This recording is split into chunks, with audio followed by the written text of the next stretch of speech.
کہ اللہ کے رسول صلی اللہ علیہ وسلم نے فرمایا کہ تین لوگ سفر میں جا رہے تھے اور راستے میں بارش ہوئی، بارش سے بچنے کے لیے کسی پہاڑ کے غار میں جا کر بیٹھ گئے تو اچانک ایک بہت بڑا پتھر آیا جس نے اس غار کے راستے کو بند کر دیا۔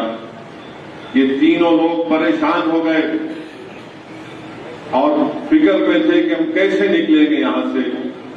تو حدیث شریف میں آیا کہ سب نے یہ فیصلہ کیا کہ ہم لوگ، اس کی آواز کم، تو سب لوگوں نے فیصلہ کیا کہ ہم اپنی نیکیوں کا ذکر اللہ سے کریں گے۔ تو ایک شخص کھڑا ہوا، دعا کیا کہ اللہ تو جانتا ہے کہ میں دن بھر محنت مزدوری کر کے اپنے گھر کو واپس جب آتا ہوں، میں اس وقت تک اپنی اولاد کو کھانا نہیں کھلاتا جب تک کہ میں اپنے ماں باپ کو کھانا نہیں کھلا دیتا ہوں۔ اور ایک رات میرے آنے سے پہلے یا اللہ میرے ماں باپ سو گئے، میں ان کے بستر کے پاس رات بھر کھڑا رہا کھانا لے کر۔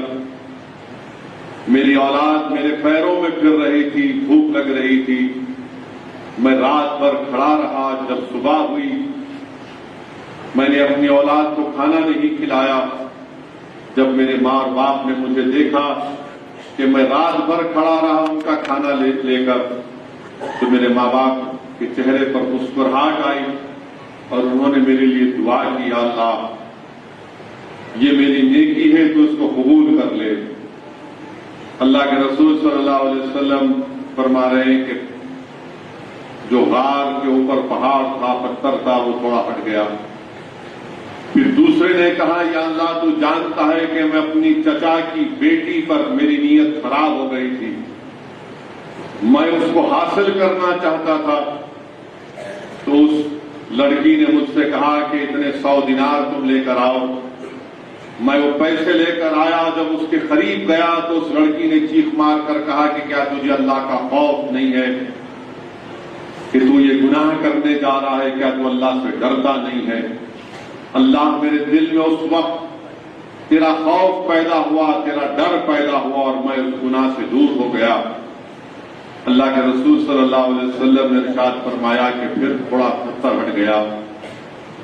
پھر تیسرا شخص جو تھا اس نے کہا، یا اللہ تو جانتا ہے کہ میرے پاس لوگ مزدوری کرتے تھے، ایک میرا مزدور اپنی مزدوری لیتے وقت مجھ سے ناراض ہو کر چلا گیا، مزدوری نہیں لیا۔ میں نے اس کی مزدوری کے پیسوں سے تجارت کی، منافع کمایا اور کئی گائے بھینس خرید لیے۔ وہ کئی عرصے کے بعد واپس آیا اور اس نے مجھ سے کہا کہ میری مزدوری واپس دو۔ تو میں نے اس سے کہا کہ دیکھ یہ جو بھینس اور بکریاں ہیں یہ تیرے ہیں، تو اس کو لے کر چلا جا۔ وہ شخص مزدور کہنے لگا کہ مذاق کر رہا ہے، اتنے میرے ہیں؟ تو شخص نے کہا، ہاں تیرے جو مزدوری تھی میں نے اس سے تجارت کی، یہ سب تیرے، لے کر جا۔ اور اللہ تو جانتا ہے، اللہ کے رسول صلی اللہ علیہ وسلم فرماتے ہیں کہ وہ پہاڑ جو پتھر سامنے تھا ایسا ہٹ گیا کہ لوگ اس غار میں سے نکل کر باہر جا سکے۔ تو معلوم ہوا کہ انسان کی نیکیاں جو ہوتی ہیں وہ اس کے برے وقت میں اس کی مدد فرماتی ہے۔ پھر ایک اور واقعہ میرے ذہن میں آتا ہے، بابا فرید گنج شکر رحمت اللہ علیہ، قطب الدین بختیار کاکی رحمت اور محبوب الہی نظام الدین اولیاء رحمت اللہ علیہ کے پیر و مرشد بابا فرید گنج شکر یہ واقعہ لکھ رہے ہیں، بتا رہے ہیں کہ ایک نیک آدمی تھا، زندگی کا آخری لمحہ تھے۔ اس نے اپنی ماں سے کہا کہ اماں میں زندگی کے آخری لمحے ہیں میرے، میں تجھ سے چند باتوں کا وعدہ لینا چاہتا ہوں۔ ماں نے کہا بول بیٹے کیا چاہتا ہے؟ تو بیٹے نے عرض کیا اماں جان جب میں مر جاؤں گا نا تو میری لاش کے گلے میں رسی ڈال کر اس کو محلے میں لے کر پھرنا اور کہنا کہ اللہ کا گناہگار بندہ تھا۔ اور رات میں میری تدفین کرنا، کیونکہ میں نہیں چاہتا کہ لوگ مجھے دیکھے گناہگار کو کہ میری تدفین ہو رہی ہے۔ اور تیسرا اس بیٹے نے اپنی ماں سے کہا کہ لوگ جب میری دفنا کر چلے جائیں گے میری قبر کے پاس سے، تو میری ماں تو میرے قبر پر آنا اور اللہ سے دعا کرنا کہ اللہ مجھے معاف کر دے، کیونکہ کوئی آنے والوں کی دعا قبول ہوئی نہ ہوئی مجھے یقین ہے کہ میری ماں کی دعا اللہ رد نہیں کرے گا۔ وہ اب کلمہ پڑھتا ہے، اس کی روح پرواز کر جاتی ہے، اور بیٹے کی وصیت کے مطابق جب ماں رسی لے کر آتی ہے تو بابا فرید گنج شکر کہتے ہیں کہ اس گھر کے ہر در اور دیوار سے آواز آئی، خبردار خبردار، یہ ہمارا دوست ہے، اس سے اس طرح کا حال نہیں کرنا، یہ اللہ کے خوف میں مرا ہے۔ میرے عزیز دوستوں اور بزرگوں، اسی لیے حدیث شریف میں آیا کہ جو اللہ کا خوف کرتا، حدیث شریف میں آیا کہ اللہ کے رسول صلی اللہ علیہ وسلم فرمائے کہ ایمان خوف اور امید کے درمیان میں، جو اللہ سے خوف کرے گا، اللہ سے ڈرے گا، دنیا اس سے ڈرے گی۔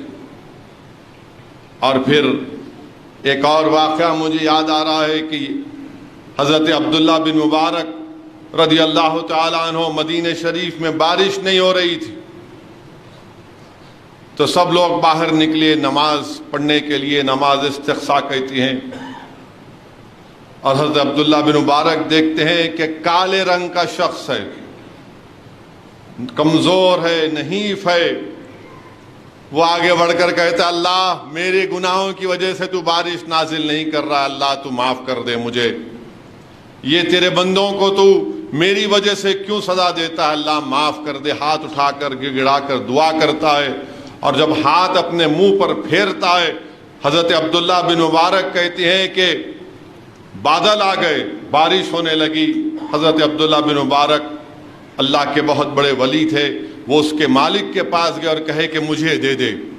اس نے کہا کون سا غلام چاہیے آپ کو، آپ میرے گھر پر آئے۔ اس نے سب غلاموں کو پیش کیا، بولے یہ نہیں یہ نہیں۔ جب یہ شخص آیا تو بولے یہ تو کمزور ہے، نحیف ہے، بولے نہیں مجھے اس کو دے دے۔ وہ اس کو لے لیے۔ اس کے بعد اس نے کہا کہ آخر آپ مجھے کیوں چنے؟ حضرت عبداللہ مبارک نے کہا کہ میں جانتا ہوں، میں دیکھ لیا ہوں تیرا اور میرے رب کا رشتہ کیا ہے۔